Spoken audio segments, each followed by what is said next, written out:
வில்லாளி வீரனையா வீரமணி கண்டனையா சுவாமியே திந்தகத்தோ. எனக்கு தெரிஞ்சு இருமுடி தலையில இருக்கிற அந்த பாரம் சுவாமிமார்களுக்கு தெரியவே தெரியாது. இதுல மிகப்பெரிய கஷ்டமான ஒரு இடம் என்னன்னு கேட்டீங்கன்னா, ஐயப்போ சுவாமியே குண்டும் குழியும் கல்லும் முள்ளும் காலுக்கு வெளிச்சம் சாமியே சரணமையப்போ அப்படின்னு பின்னாடி 100 பேர் சொல்லுவாங்க. அது மாதிரி ஒரு எனர்ஜி வேறவே வராது சார். சபரிமலை இருந்து ஐயப்பா எப்படியாவது இந்த மலையில நீ ஏற்றி விட்டுரு தயவு செஞ்சு அப்படிங்கிற ஒரு பிரார்த்தனை இருக்கும். முடியாதவங்க எப்படியாவது ஒரு சொட்டு கண்ணீராவது விட்டுருவாங்க. ஐயப்பன் அங்க வேலை வாங்கிடுவாரு.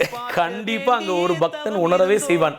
இருமுடி எடுத்து கரிமலை மாறி கடினமான மலை சபரிமலையில கிடையவே கிடையாது. பெருவழியில் நல்ல ஐயப்பன் பக்தியுள்ள ஐயப்பன்மார்களுக்கு நிச்சயமா ஐயனின் அருள்மலை ஏறிடுவார். பள்ளி கட்டு சபரிமலைக்கு கல்லும் முள்ளும் காலுக்கு மெத்தை சுவாமியே ஐயப்போ பாத பலந்தா தேக பலந்தா பகவானே பகவதியே சுவாமியே ஐயப்போ. ஜாதி மதம் பேதம் பணம் கொடுத்து ஐயப்பனை பார்க்கலாம், அதுக்கெல்லாம் சான்ஸே இல்லை. எல்லாருக்கும் ஒரே கியூ. ஆண்டி முதல் அரசன் வரை ஒரே வரிசையில் ஒரே தரிசனம் செய்யும் புனிதமான மலை. தமிழர்களின் number 1 choice Tamil matrimony. Sowbaghya home and kitchen appliances. Everest easy chef ஆகுங்கள் சில நிமிடங்களிலேயே. வணக்கம் அன்பு மக்களே, நான் உங்கள் இறையருள் பாடகர் சதாசிவம். சபரிமலை 22 வருடமா மாலை போட்டு, இன்னும் ஒரு வருடம் கூட, இந்த 22 வருஷத்துல ஒரு வருஷம் கூட நான் தைப்பொங்கல் கொண்டாடினதே கிடையாது. தமிழ்நாட்டில் இருந்ததே இல்லை. தைப்பொங்கல் மகர ஜோதி தரிசனம் தான். என்ன சொல்றது, என் வாழ்நாள் முழுவதும் சபரிமலையில் நான் எப்போவுமே மகர ஜோதிக்கு சபரிமலையில் இருக்கணும், ஜோதி தரிசனம் பார்க்கணும். அது மட்டும்தான் என்னுடைய மிகப்பெரிய பிரார்த்தனை. 22 வருஷமாக இந்த பக்தி பாடலுக்கு ஒரு உந்துதலாக ஊக்கமாக இருந்தது ஐயப்பனுடைய அருள் தான். முதல் முறையாக சபரிமலைக்கு மாலை போட்டு பெருவழி யாத்திரை தான். கடந்த 9 வருடங்கள் 10 வருடங்கள் பெருவழி யாத்திரை போயிருக்கேன். அதில் என்ன சொல்கிறது, ஒரு மிகப்பெரிய வைப் இருக்குது அப்படின்னா அந்த பெருவழி யாத்திரையில் உணர முடியும். சபரிமலை யாத்திரையிலேயே நிறையா விஷயங்கள் நிறைய மகத்துவங்கள் அடங்கியிருக்கு. அதில் ஒரு மகத்துவம் பெருவழி யாத்திரை. நீங்கள் எரிமேலியில் பேட்டை துள்ளி நைட்டோ காலையிலையோ எந்த நேரத்துலையோ நீங்கள் இருமுடி தலையில் வச்சிட்டிங்கன்னா, எனக்கு தெரிஞ்சு இருமுடி தலையில் இருக்கிற அந்த பாரம் சுவாமிமார்களுக்கு தெரியவே தெரியாது. அவங்களுடைய நினைவுகள் எல்லாமே ஐயப்பனை நோக்கியதாக இருக்கும். ஐயப்பனை பார்க்க வேண்டும், ஜோதி தரிசனம் பார்க்க வேண்டும், நெய்யபிஷேகம் பார்க்கணும்னு சொல்லிட்டு அந்த பெருவழி யாத்திரை எரிமேலிலேருந்து ஸ்டார்ட் ஆயிடுச்சுன்னா, உங்களுக்கு பேரூர் தோடு அப்படிங்கிற ஊர் வரைக்கும் தார் ரோடு. அதை தாண்டி நீங்கள் அப்படியே கொஞ்சம் போயிட்டிங்கன்னா அதுக்கு அடுத்தது காலகட்டி, அழுதா, கரிமலை. இதில் மிகப்பெரிய கஷ்டமான ஒரு இடம் என்னென்னு கேட்டிங்கன்னா அழுதாமலை தான்.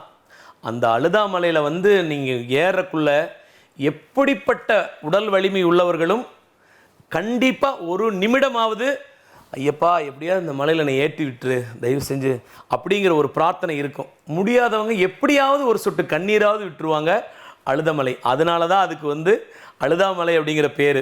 உடல் வருத்தி நம்ம அந்த அழுதமலை ஏறும்போது அந்த அழுதமலை உச்சி தாண்டக்குள்ள அங்கே போய் அந்த கல்லிடம் குன்று இருக்கும். அந்த கல்லிடம் குன்று போனால் தான் அழுதமலை முடிஞ்ச மாதிரி ஒரு இடம். அந்த இடம் தான். அந்த இடம் போகிறக்குள்ளேயே உடலில் இருக்கிற அத்தனை எனர்ஜியும் ஐயப்பன் அங்கே வேலை வாங்கிடுவார். கண்டிப்பாக அங்கே ஒரு பக்தன் உணரவே செய்வான். அந்த ஐயப்பனை அவ்வளோ சிரமப்பட்டாவது ஐயப்பனை பார்க்க வேண்டும் அப்படிங்கிற அந்த பக்தி நெறி ஐயப்பன்மார்கள்கிட்ட மாதிரி வேறு எங்கேயுமே பார்க்க முடியாது. நீங்கள் அந்த அழுதமலை தாண்டி அப்படியே கொஞ்சம் அப்படி டவுன் அப்பெல்லாம் போகும். அதுக்கப்புறம் கரிமலை மாதிரி கடினமான மலை சபரிமலையில் கிடையவே கிடையாது. அதிக கிலோமீட்டர் மேலே உச்சி வரைக்கும் போயிட்டே இருக்கிற ஒரு இடம்னா கரிமலை தான்.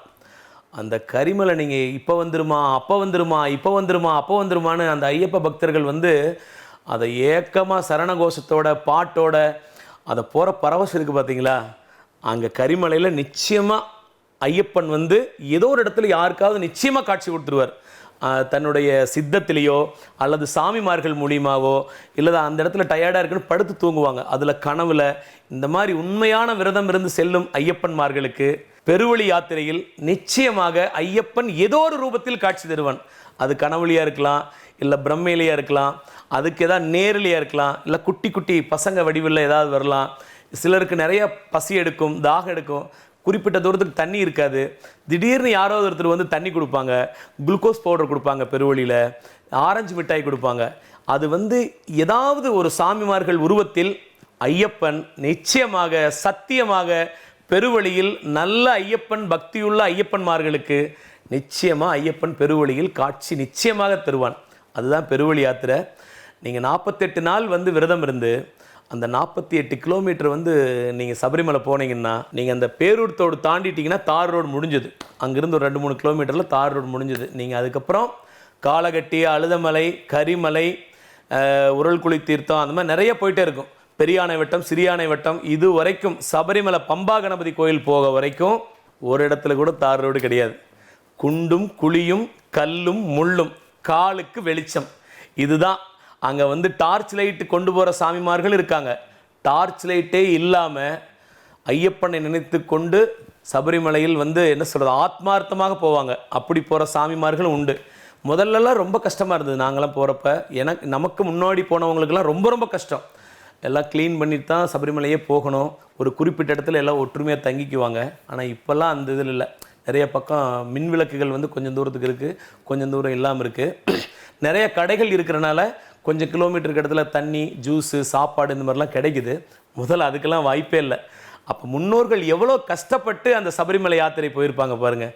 அவங்க தான் உண்மையான என்ன சொல்கிறது ஆத்மார்த்தமான ஐயப்பன்மார்கள். அவங்கெல்லாம் வீட்டை மறந்து 60 நாட்கள் 90 நாட்கள் வீடே வராமல் காட்டுக்குள்ளே எங்காவது ஒரு கோவிலில் விரதம் இருந்து சபரிமலை யாத்திரை மட்டுமே ஒரு 10 நாள் 12 நாள்லாம் போவாங்க. ரொம்ப ஸ்பீடாக நடக்கிறேன் அப்படின்னா கரெக்டாக இன்றைக்கி காலையில் 6 மணிக்கு இருமுடி எடுத்து வைக்கிறேன்னு வச்சுக்கங்களேன் இருமலியில், அடுத்த நாள் காலையில் 6 மணிக்குள்ளே சாமி பார்க்குறவங்களும் இருக்கிறாங்க. அதே 2 நாள் எடுத்துக்குவாங்க. பெரும்பாலும் வந்து கரிமலை உச்சியில் ஆல்ட் ஆகுவாங்க.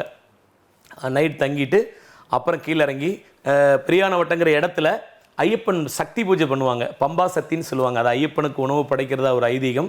நிச்சயமாக அதுவும் ஒரு பெரிய மிராக்கலான வைப் இருக்கும். அங்கேயும் பஜன்ஸு, ஐயப்பனுக்கு தேர் கட்டி பம்பை ஆற்றுல விடுறது, இந்த மாதிரி நிறைய அங்கேயும் வந்து இருந்து ஐயப்பனுக்கு அன்னதானம் செஞ்சு பூஜைகள்லாம் செஞ்சு மலைக்கு கிளம்புவாங்க மறுபடி. அதுக்கப்புறம் பம்பா கணபதி கோயிலேருந்து நீலிமலை எடுத்துட்டிங்கன்னா அங்கேருந்து ஒரு 2 ஹவர்ஸில் அடித்து பிடிச்சி போயிடுவாங்க. கொஞ்சம் முடியாதவங்க பொறுமையாக ரெஸ்ட் எடுத்து போகிறவங்க ஒரு 3 மணி நேரம் 4 மணி நேரம் எடுத்துக்குவாங்க. பெரும்பாலும் சிறுவழி என்பது 4 மணி நேரத்தில் போயிடலாம். பெருவழி என்பது நல்லா ரெஸ்ட் எடுத்து ஃப்ரீயாக போகணும் அப்படின்னா 1.5 நாள் ஆகும்.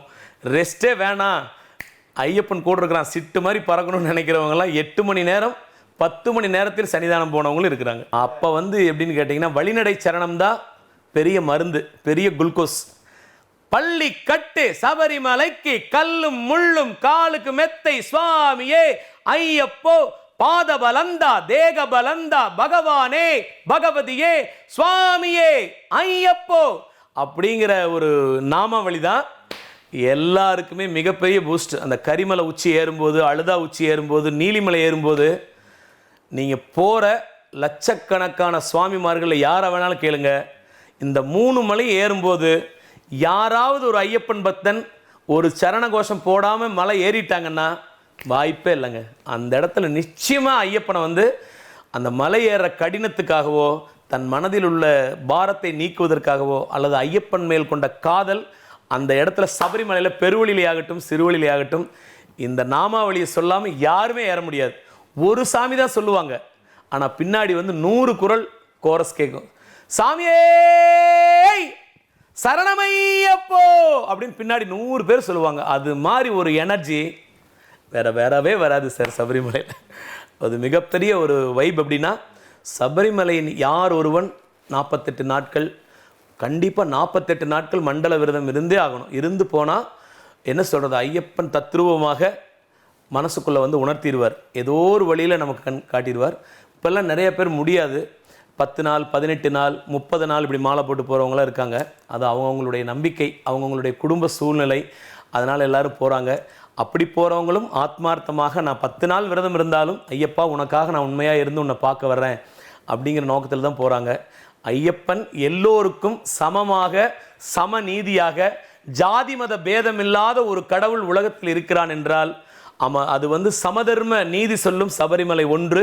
அது ஐயப்பன் மட்டும்தான். அங்கே மட்டும்தான் ஜாதி மதம் பேதம் பணம் கொடுத்து ஐயப்பனை பார்க்கலாம், அதுக்கெல்லாம் சான்ஸே இல்லை. எல்லாருக்கும் ஒரே கியூ.